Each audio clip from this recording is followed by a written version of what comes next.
Today we have a very special guest joining us, Beatrice Opoku-Asare. Beatrice is the Director for Talent Management and Global Inclusion and Diversity at Newmont. She's been instrumental in refreshing the company's global inclusion and diversity strategy and in establishing Newmont as a thought leader in inclusion and diversity within the mining industry. She lives in Colorado with her husband and 2 young kids.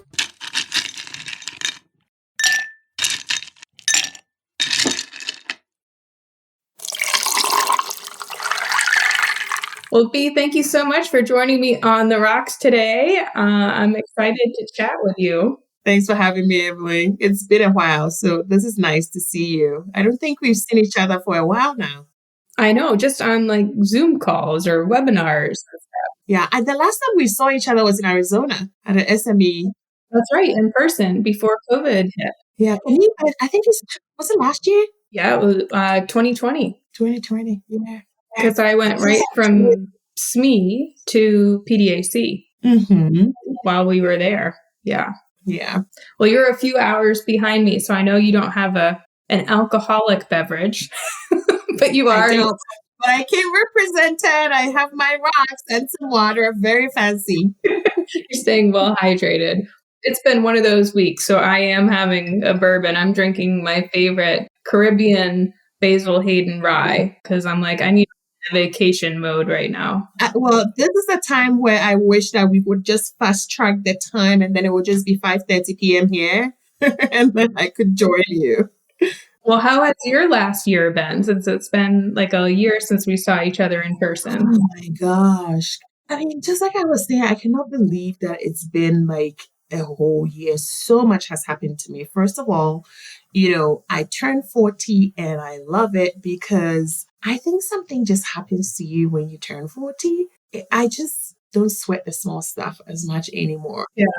Through the pandemic and everything that was happening, I feel more grounded for some reason because I've been working from home. I've never worked from home before. Like I would take one day and work from home, but like never like an entire week. Yeah. So the lockdown, being at home with the family and, you go to a meeting, but you come out and your kids are there and like, it just reminds you that you don't need to bother as much. Like you don't need to stress about the things that you don't have as much control over. So I think that has helped me to become a little bit more grounded because I tease myself and say I'm a recovering perfectionist. Right? So that is very different. Not everything has to be perfect. Yeah. In the last year, everyone's kind of acknowledged that it can't be perfect, right? So it really frees it up a little bit because everyone's dealing with a similar situation. Yeah. I was just talking to Lindsay, a previous guest, and she does recruiting for the mining industry. And she and I were sharing that, I work with my husband. We take our daughter, Madeline, traveling with us internationally when we can. So we've always had a pretty integrated work-life thing, but COVID just, man, you've got to have it not balanced. Like balance is impossible. You've got to figure out how to integrate everything. And for once, everybody has to do that, not just moms. Right? Yeah. I think a lot of us have had to do that historically, maybe gross generalization, but more so than dads or single people perhaps. But I think it's kind of leveled the playing field a little bit for that. It has. Now that you talk about it, I've never had a male colleague say, throughout my career, say something about, I'm trying to find better work-life balance. Ever. Yeah. Ever. But I hear my female colleagues say that all the time. I feel that I've become better to your point. Like, COVID pushes you there, but also letting go of perfection pushes you there, right? Because now, it's not about, to your point, trying to find a balance. It's about life balance, right? It's just because work is really a part of life. So you're just trying to find some harmony where you can be 100%, for small stuff, for different small stuff, instead of trying to be 100% for everything, which has been great. But you're right. I think COVID has absolutely leveled the playing field in terms of homeschooling, in terms of having a meeting and then your kids are in the background or like screaming or, come and ask you for, an orange or whatever that may be. And it's happening to everybody. It's not just happening to one group of people. So, and the cool thing as well, I think for our industry, we weren't very open to people working from home. Yeah, no, that's very true. As an industry. And now we are forced to decide on people working from home. We figured out that people who are in HR or supply chain or different functions that we've always insisted that they be at a mine site did not need to be at a mine site. Right. So I think it has fast tracked our industry to think outside the box a little bit when it comes to where we work and ways of work. Anytime our industry integrates more technology in how we work and what we do, the more we create an opportunity for diversity and inclusion. Technology has the opportunity to create spaces, jobs in ways for groups that maybe previously didn't want to be in what was seen as a traditional mining job. In reality, people may not be as interested in going down underground with pickaxes and shovels, but they might be more attracted to a high-tech sector or something they can do remotely if they don't have to travel away from their families. You're absolutely right. I mean, sometimes in the short term, people may think that technology might, some people may lose their jobs or, if you're automating stuff, then people are losing jobs. But to your point, I think it gives the opportunity to do work differently, and doing work differently attracts a different talent pool. Right. Like it just does. And also, as our industry has not been the fancy one where, people are like, I'm in tech or, I work in this company and what do you do? I don't know, like I manage AI to solve the world's, problems or something like that. Like we never had that brand where we could actually just say things like that. Mm-hmm. And so to your point, I think it gives us, at least a foot in the door for the next generation when they're thinking about mining. Yeah, absolutely. Yeah, I mean, we talk a lot about it here on the Rocks, and anytime I'm talking to folks, like we've got to address this upcoming, not necessarily labor shortage, but skill and interest shortage that companies are talking about. And I think so much of it has to do with how we work, but also how we talk about what we do when we work, because we do cool stuff. We do innovative, cutting edge stuff. And for some reason, the whole world thinks we're, like the Snow White and the Seven Dwarfs headed down to the to the mine, right? Oh my gosh, that's such a good analogy. I think it's because we're not good at telling our stories. Yeah. I don't think it was a miner who wrote Snow White and the Seven Dwarfs. I always use the example of, so my son is 7 and he loves Paw Patrol. This week, for instance, they had this Scholastic book fair. And there's a book that we got about 2 or 3 years ago. It's a Disney book. It's a Paw Patrol book about mining. And the story definitely similar to Snow White and the Seven Dwarfs, I have to say. Like they're digging and I'm like, how are we in the 2000s and we are allowing other people to tell our story in this way? Like, we are not good marketers, because marketing, like for us, it may not bring any sales because we don't have customers. But I think we have to invest in the story that we're telling, everybody. I think that I would love to see Disney partnering with, like, I've always been pitching this in my company. I'm like, why are we not partnering with a Disney, or Sony Pictures to create like a Frozen type of movie about mining? Just imagine if Frozen had anything to do with mining. The amount of times I've heard Let It Go, if I was getting $1 for every single time, I'll be a millionaire, right? I'm with you on that one. We have to cross over into the storytelling and how people hear about mining. That's so true. And I actually, and Tom Albanese as well.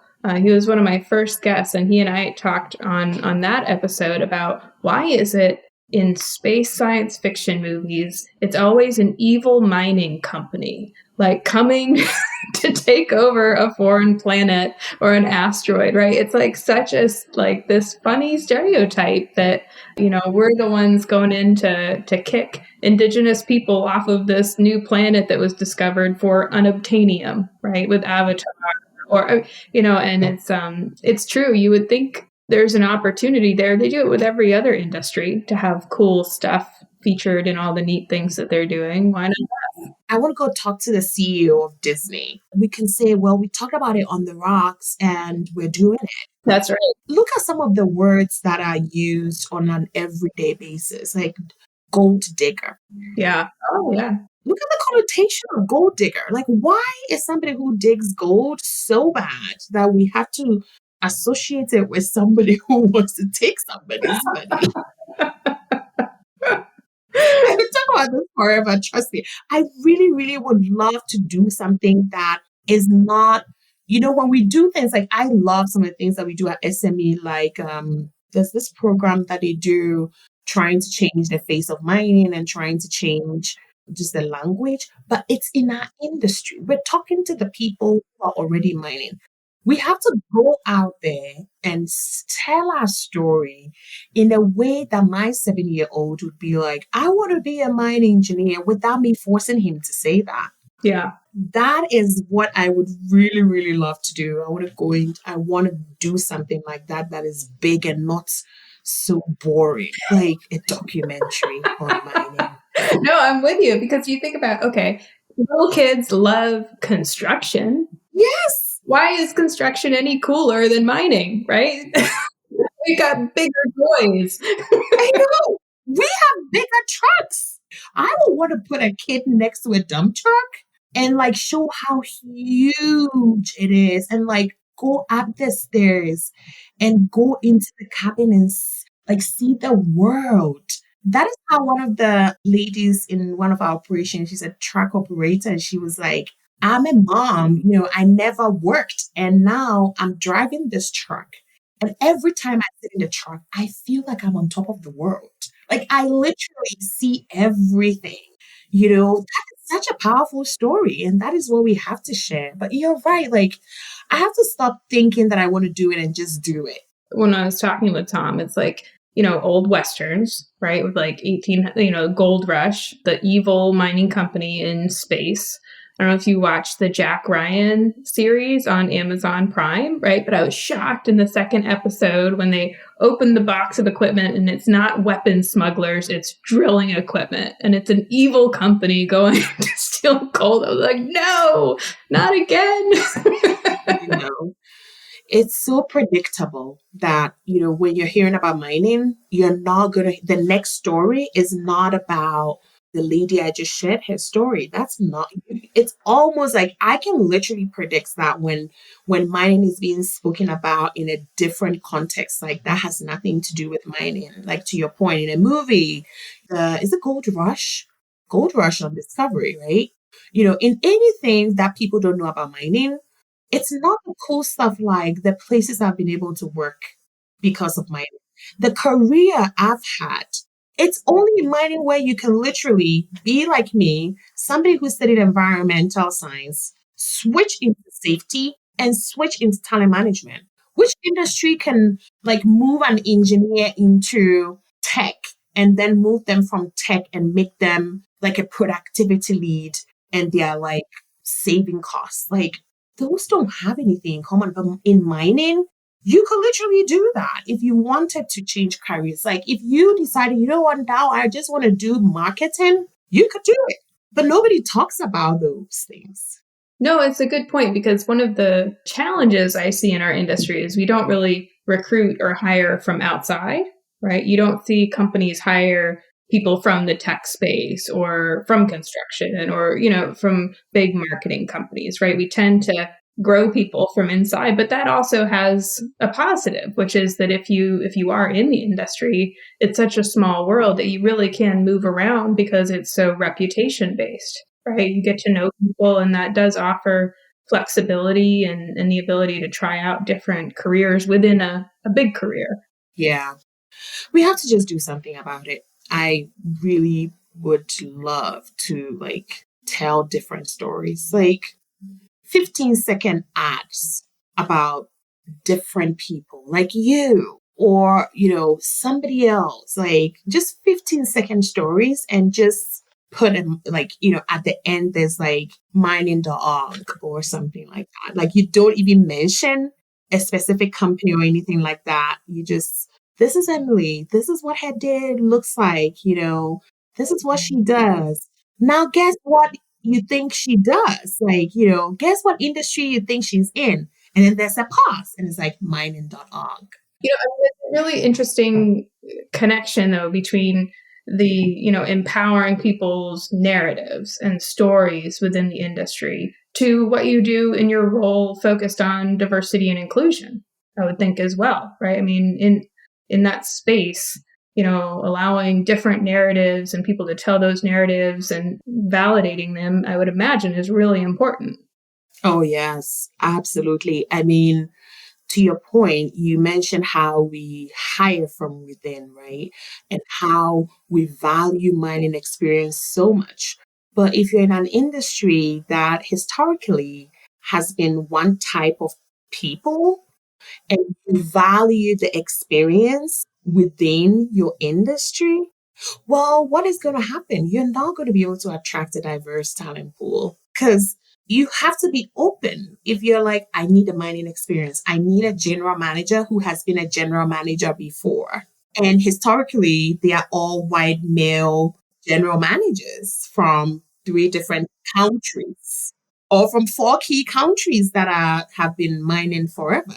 Then, you're not going to create room for people who are like me or people who are like you because, historically we haven't had the chance to do that. So story is so critical. It's so important to think differently and to, for instance, at Newmont, one of the things that we're trying to do is be very specific about a job profile. So instead of saying you should have been a mine manager before, you should have been a general manager before, what does that mean? What are the experiences that you're actually looking for? And clarifying those experiences instead of just, putting it in a bucket and saying you should have been this role before, you should have done this role before. But you're right, it affects the talents we're able to retain and the talents we're able to attract. And of course, in the current space that we find ourselves, the new generation, they want to do something impactful. So if your story has no impact and all you're doing is, what do you do? We mine copper or, we mine whatever. But like, what do you do? Where does your story end? If not ended the story for our industry, we don't talk about what it actually does in the end.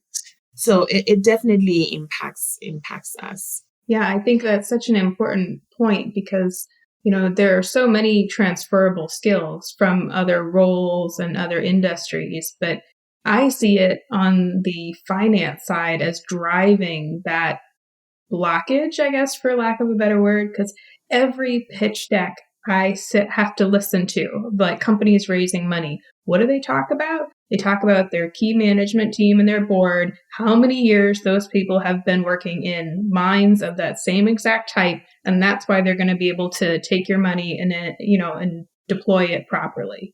And I've started asking people, okay, so who on your team or your board has experience outside of the mining industry other than your CFO?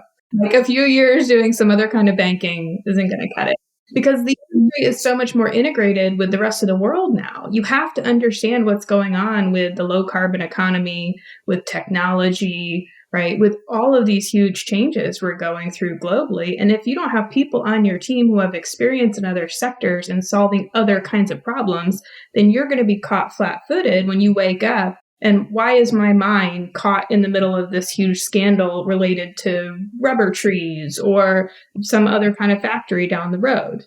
Diversity is also diversity of thought and diversity of experience. Because of the way companies are forced essentially to raise money, it really reinforces that 20 plus years of experience as a mine manager. Yeah.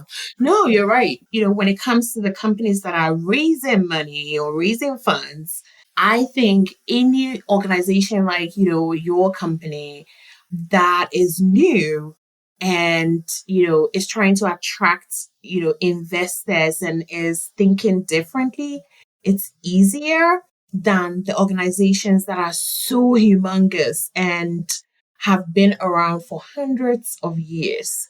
It's difficult, unconsciously, people will repeat what they think works.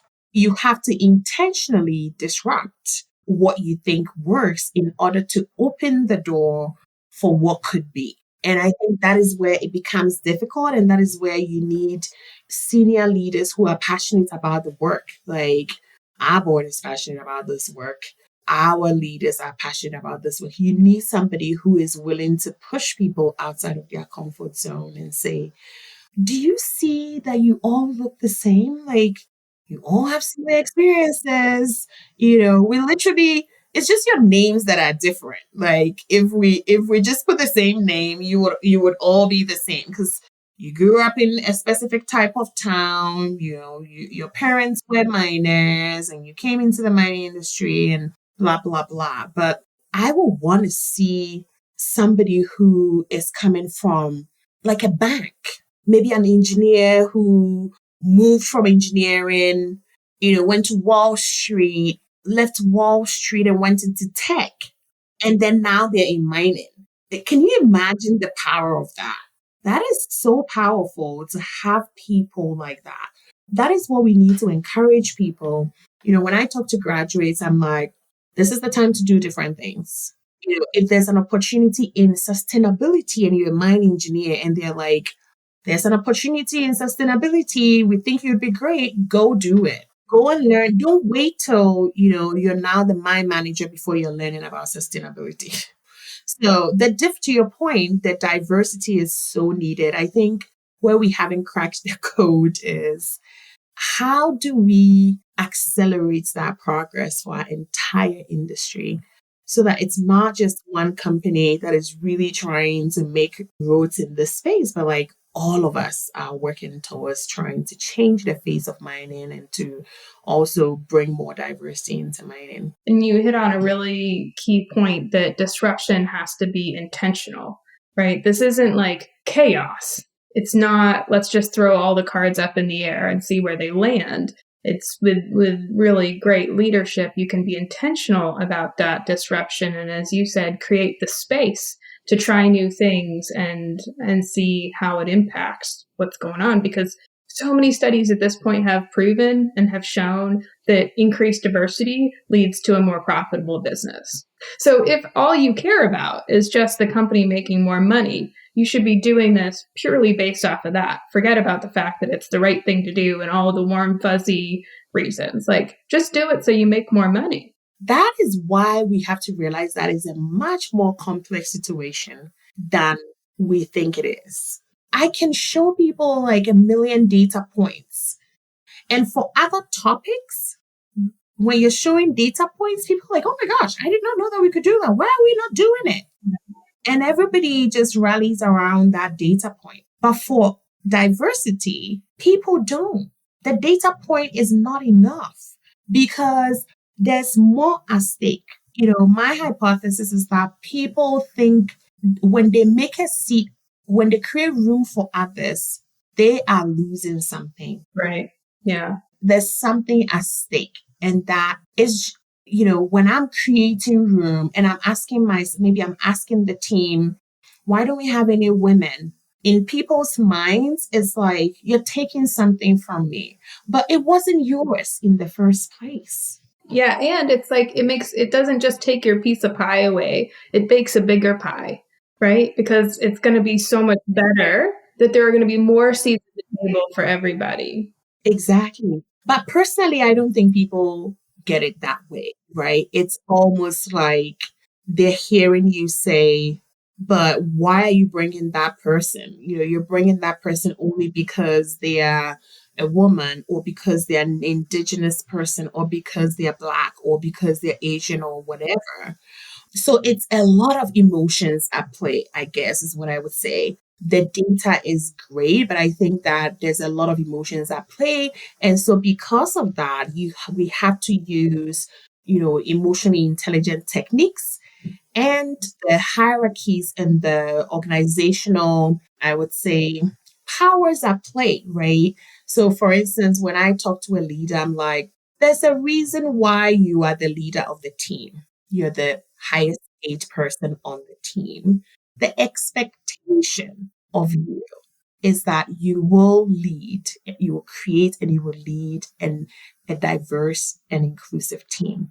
It's very different from, let me show you the facts. We've done that. Mm-hmm. But I think that it gets to a point where you cascade the message from the top as, your board is expecting it from your executive leadership team.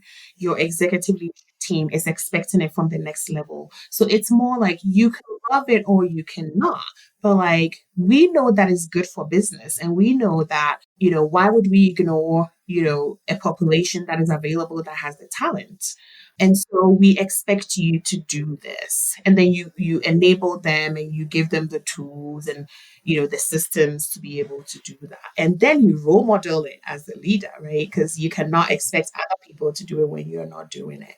So I think that's why it's been complex. And that's why I've thought about this many, many, many, many times because, I try to approach everything more from a problem solving perspective. And so when I think about it, I'm like, I come to the same point as you. Why would you not want something that is good for business? The only reason why you wouldn't is because you think there's something at stake for you. You're losing something, or, it means you don't get to be part of that bigger picture. And so it's having that conversation. And that's where I think for me personally, it's interesting more on the entrepreneurial side of the mining industry, right? Because I have had half a bourbon, but I'll still bleed myself. And a lot of things I get to the point where I'm like, F it, I'll do it myself, right? And I'll just show you because I'm not going to continue to knock on the door and show you explain. I'm not going to explain. I'm going to do it. And then you can catch up when you see what the results look like and you want to talk. I love it. Right? And it doesn't always work. You can't do that in a large organization, right? I mean, they're different, but that's part of what I find freeing about being an entrepreneur is you can have your team look and be whatever you want it to be, and nobody's going to tell you different, but you're accountable for the results, but you don't have to put up with a lot of that resistance. The first time we met, that was what like drew me to you. I was like, oh my gosh, like that is awesome. Because, well, if you're not being invited to the table, like go build your own table and make yourself like, the queen of that table, make a chair for yourself that is bigger than whatever chair that you want. And I think that is what you've been able to do, to your point, creating that space and creating the culture, the team, the innovative technologies, whatever you always thought that you wanted to do, that you had to pitch to somebody else to agree. Well, you don't have to pitch it to anybody else anymore. You're just doing it. And that is what is so cool about what you do.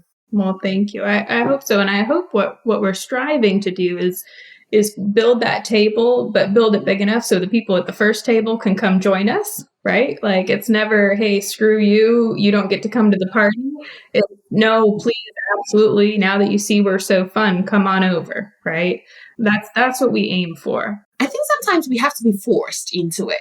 Just like the way the pandemic, because that's the lesson I've learned through the pandemic, is like something else has to like make us recognize that what you're doing currently is going to be extinct in like a year. So like you have to like, wrap it up and like move on to, whatever is current. We need something that pushes us to do some of the things that you just talked about. I'm just really hoping that we don't wait till it's too late. I mean, at Newmont, we're like, what do we do to accelerate? Like, who is doing a good job that we can learn from them? Which mine site is doing well that we can learn from them?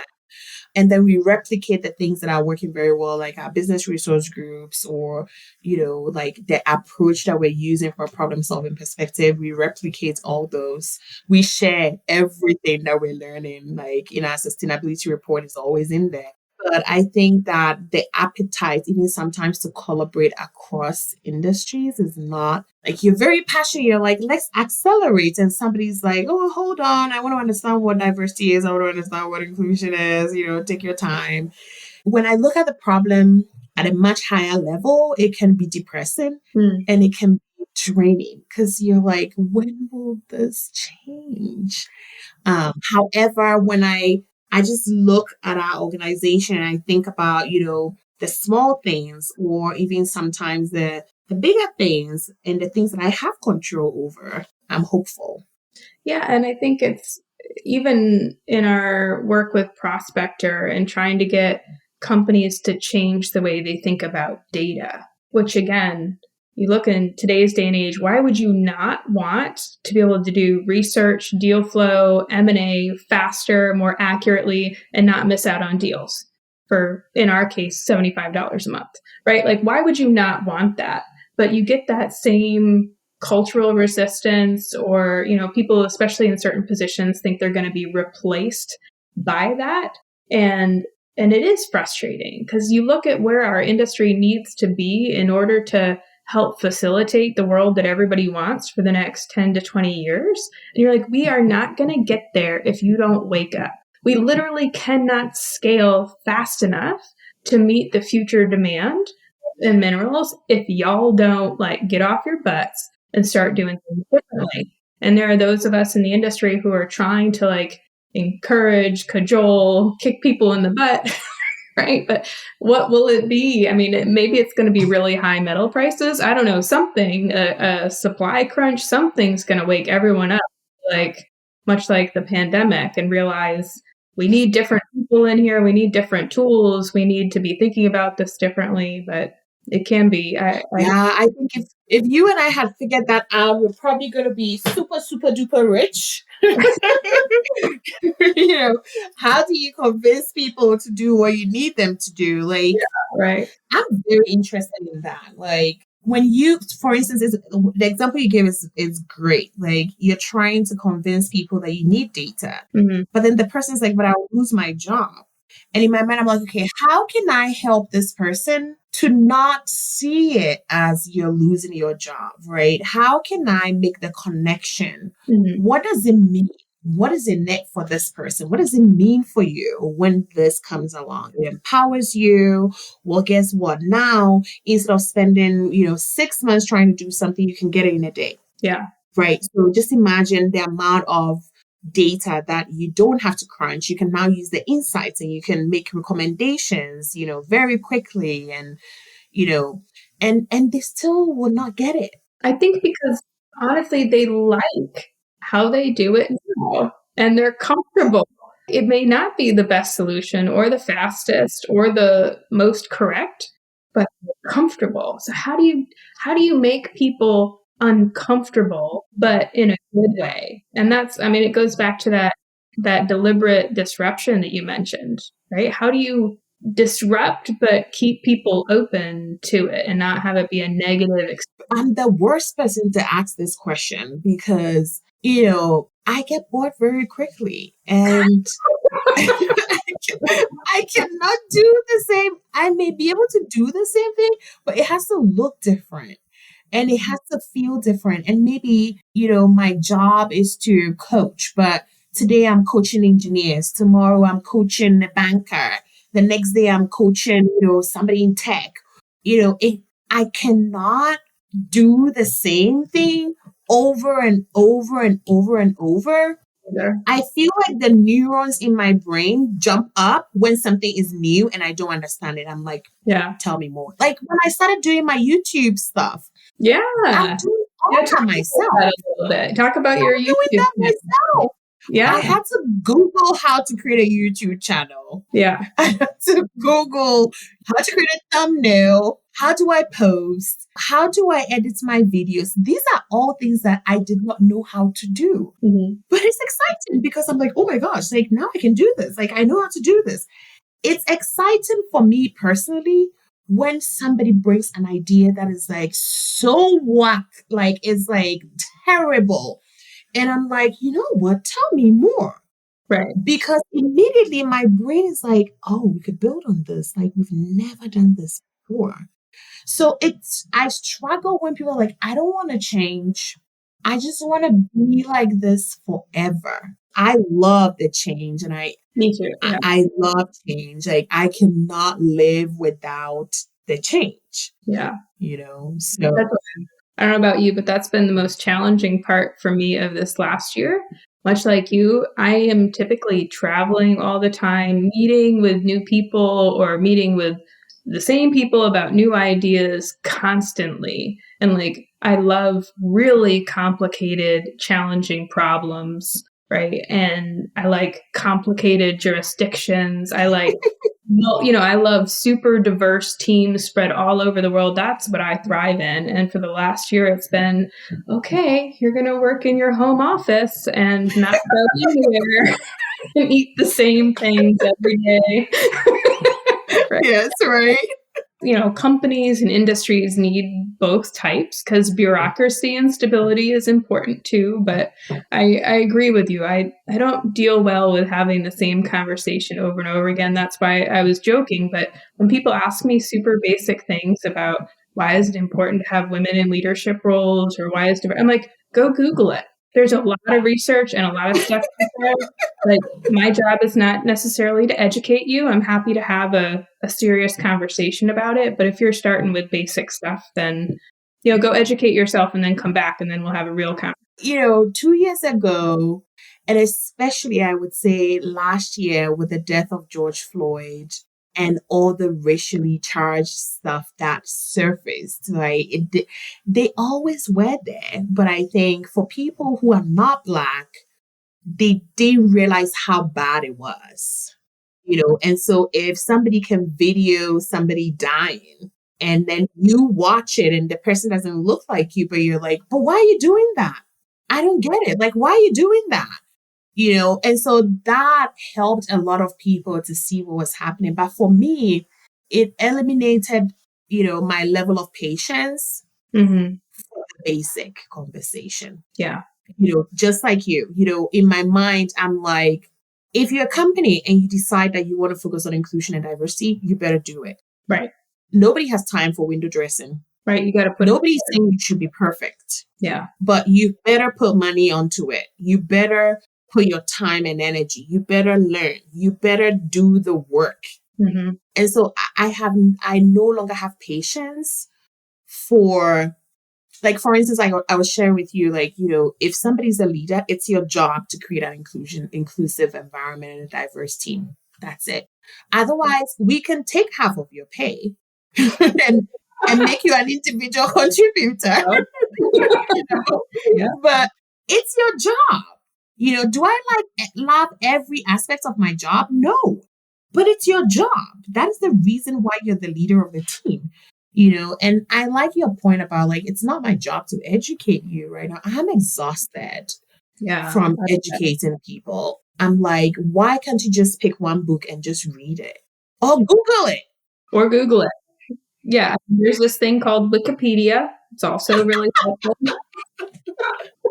Yeah, I mean, I can only imagine how exhausting it is for you. I mean, because you also deal with it professionally, I mean, all the time, right, in your role. But it's like if there was a new tool out there that was going to improve your mind's productivity by 20%, you'd be expected to be at the conference, read the papers, and be figuring out a way to integrate that tool into your mind, right? So, hey, FYI, diversity is one of those tools. So go figure it out.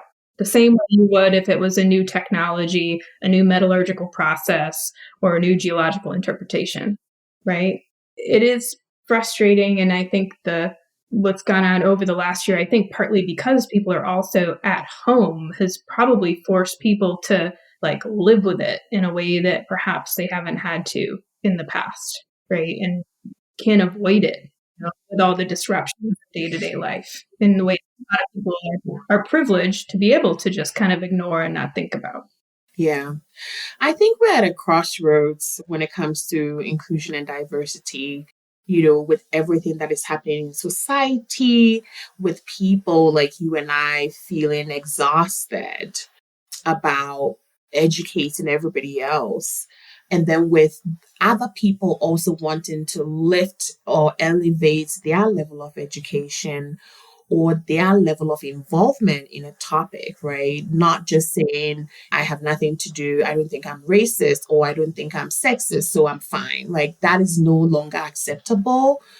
I think society is now at a point where, if something is not acceptable to you, you have to do something about it. You can either talk about it or you can, show symbols that show that you're supportive, but you cannot be an ally who is just like, I'm just going to be in my corner and just be an ally. Because, being an ally is more of a verb and not a title. Like, it's not like your title is Ally James. It's rather James is an ally. Like, you are actually acting on your allyship. So I think that I'm hopeful that we are at a point, it's definitely not going to come easy, but we're at a point where it's like the light bulb is on. Like something happened for many people in 2020. And, I know a lot of my friends are like, yeah, I cannot be silent anymore. I have to do something. And a lot of women who historically would be like, I don't want anybody thinking I got a job because I'm a woman. So I don't want to talk about, issues about gender. I'm seeing them also be like, yeah, but like, why have I said that all this time? Like, why should I even care if somebody's saying I got the job because I'm a woman? I know I work hard. I know I put in the work, right? And then they are also taking a stand and trying to do something different. So I think we're at an inflection point where I'm hoping that things get better and that, 5 years from now, people are not asking you and I to explain the business case for gender diversity. No, I agree. And I think a good analogy might be it's like the difference between being a cheerleader and a teammate, right? And folks in the past, being a cheerleader was kind of like, okay, you kind of rah rah, yes, diversity, yay, inclusion, right? Celebrate it, all the days, right? You kind of acknowledge the days and all that stuff Mm-hmm. versus Mm-hmm. get on the field and down in the mud and start playing with the folks that are in the game, right? I think is kind of the mentality. And for our industry, I think in particular, we are a global industry. So that's part of why it's always so mind-boggling to me. We have mines and exploration and operations in so many countries. I should know the stat, but like probably almost every country in the world has an operating mine at this point, right? And if not even at small and medium size for sure. So it's like, how is it that at the base of the industry, by definition, we have to be incredibly diverse because we're certainly not flying in Canadians and Australians to work every job in all of those mines.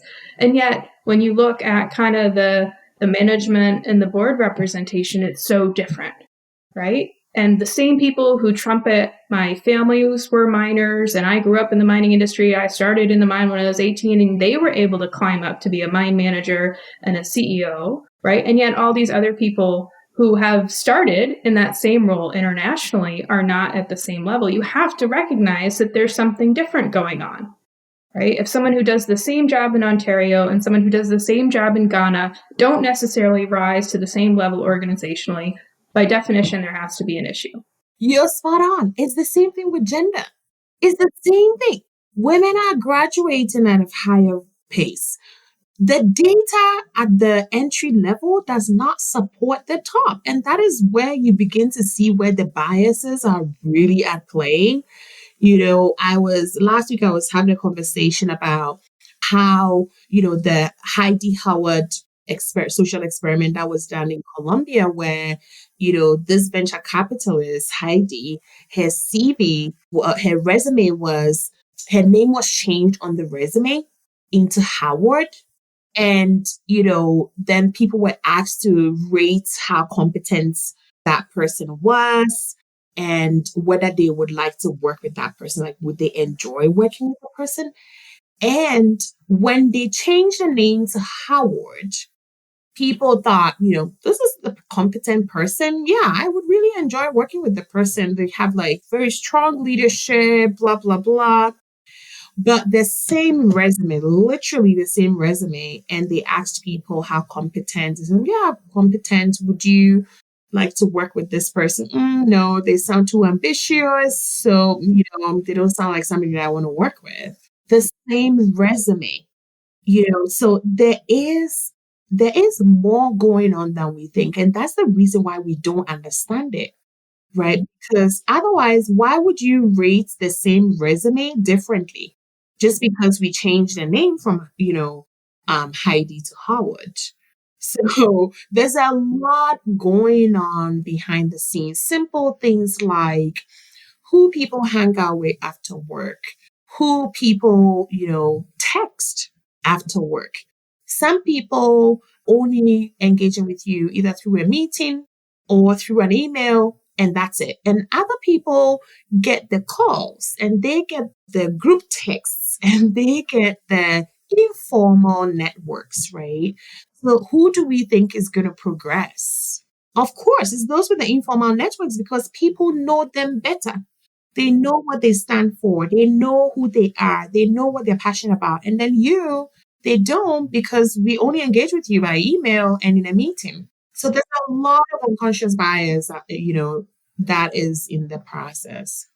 Yeah, and so much of that goes back to leadership creating a space, because I think the assumption is that people will network, for lack of a better word, will network knowing that that's what they need to do in order to get ahead. But that's not super comfortable if you don't feel included already, right? Intentionally. And if you feel like the person in a leadership position comes from a similar background as you, knows the same people you do, you're going to feel more comfortable sending that text message, going out to dinner, going golfing, or whatever it is, than somebody who feels they don't have anything in common with your leadership and you don't know what to talk about in a personal setting, right? I mean, so it's really on the leader to create that culture where everybody does feel included and has equal access to informal mentorship and camaraderie, feeling welcome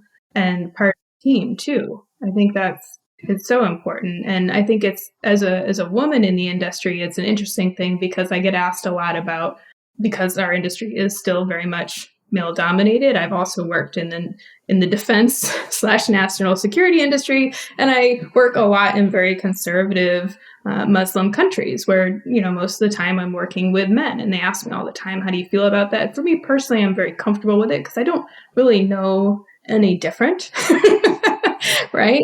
But it's your norm. Yeah, I mean, that is my normal, but I really see my role as creating an environment that's different than that so that people who aren't comfortable in that environment have a place to go. It's tough, but you do need those leaders to go in and create that space. I think maybe another paradigm is we begin to depend less on the leaders and create the tools and resources. It's almost like a secret boot camp for women in mining or women in male dominated industries. And those who have figured it out or those who have progressed or those who have these tips are like, come into this boot camp and let's just download what we know. Like, do you get my point? Like, I don't know, I watch too much animation, but Like, do you get my point? Like, instead of we waiting for the mentorship program, waiting for the sponsorship program from a group of people who are not even comfortable having conversations that are informal with you, like, how are they going to mentor you? First of all, they don't even know what your experience is like. They don't know that, like, until I shared with people that I had always altered my uniforms. Yeah. Nobody knew. They were like, what? Why? Right? So Yeah. I feel, I don't have the solution, but I feel like we have to be able to give these tips and tricks and toolkit for when you're not getting that mentorship opportunity, when you don't have those informal networks, when you're not at the table, what do? You take it. Yeah, you do. You just pretend that nothing is happening and just take it. Or how to have the difficult conversation of, well, I noticed that, you all have a group chat and I'm not on that group chat, right? How do you have the conversation in such a way that people learn through the process and, that room is created for you, right? So it's almost like both ends, expecting leaders and equipping them to do that. But also, like, as, women are coming out of school, equipping them with, like, if you're on a board, how did you get on the board? What did you do to get on the board? Or if you're in the C-suite, how did you get there? What did you do? We may not have to do the same things, but we could learn something from that process. No, that's where the narrative that you mentioned becomes so powerful, because at least for me, I've always struggled with imposter syndrome, right? And I know that that's a very common thing for women in male-dominated industries. So you always second guess yourself. Am I really qualified to do this? Am I going to be able to pull it off? Everybody else thinks that I'm just here as the token woman, right? You get that kind of mental narrative. And so I do think it's important to have those spaces where women can share, or other groups that have unique experiences can share tips and tools. And here's what I went through, if for no other reason than just so people don't feel like they're alone in having similar experiences. Look at us. We came up with 2 key things that we're going to action. We're going to create a Disney movie. We're going to create a Women in Mining boot camp. Look at us. That's right. I'm in. Maybe we'll get Disney to do the boot camp. It's like a secret. Plus, you work in, like, an organization that knows how to keep things a secret. So we're like do it at an actual, like, military, skills training base. Like, there's nothing more empowering than, like, shooting a really big gun, right? Oh my gosh. Right? I mean, that should be we'll do it. I'm on it 110%. I don't know if the two necessarily maybe there's a movie to be made about the boot camp. I'm sure you can convince 2 people to join. I can convince 2 people to join. If it's just the 4 of us at this secret boot camp, I'm in and I'll drink through that. Well, cheers to that. Cheers to the secret mining boot camp. Right. And thanks so much, B, for joining us. Absolutely. This was fun. Thank you to our guest and my colleague, Beatrice Opoku-Asare, for joining us on this episode of On the Rocks. To learn more about Beatrice and Newmont, visit newmont.com and check them out on LinkedIn, Facebook, and Twitter. For more about Prospector, go to prospectorportal.com or check us out on Instagram at ProspectorAI and LinkedIn at Prospector Portal. Thanks for joining us on The Rocks. Until next time, keep your glasses full and your ice cold.